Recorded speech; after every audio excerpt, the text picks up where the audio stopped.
जय जगन्नाथ बंधुगण एही भिडियो रे आमे जानिबा अगस्त बा श्रावण मासर पर्वपर्वाणी गुड़िक विषय एवं पुण्योदय तिथि गुड़िक विषय 4 तारिख सोमवार दिन श्रीमंदिर रे झुलना यात्रा आरंभ हेबो। 5 तारिख मंगलवार दिन पुत्रदा एकादशी पवित्रावास एवं हल निषेध।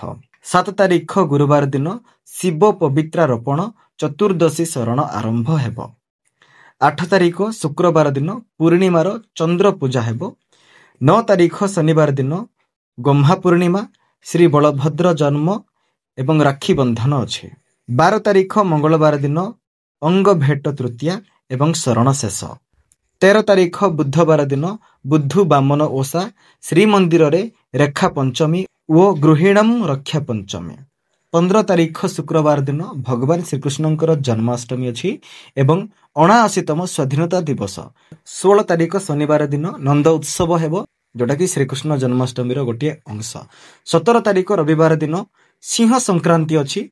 21 तारिख गुरुवार दिन शिव चतुर्दशी उपवास और बेढ़ा रही। 22 तारिख शुक्रवार दिन गृहाम सप्तपुरी भोग हेबो चंद्रक्षय निशी पालन रही। 23 तारिख शनिवार दिन अमावास्या श्रीमंदिर रे सप्तपुरी भोग हेबो। 24 तारिख रविवार दिन चंद्र दर्शन रही।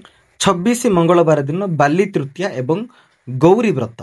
27 तारिख बुधवार दिन गणेश चतुर्थी रही। भगवान गणेश को पूजा कराजिबो एवं एही दिन चंद्र दर्शन निषेध रही।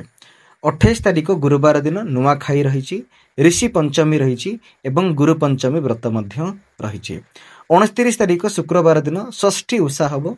सोमनाथ व्रतारंभ एही दिन ठारू हब। 31 तारिख रविवार दिन श्री राधा अष्टमी हब। अति बड़ी जगन्नाथ दासंक जयंती हेबो। खुदुरुकुणी उषा हब। श्री दुर्गा शयन उत्सव मध्य हेबो।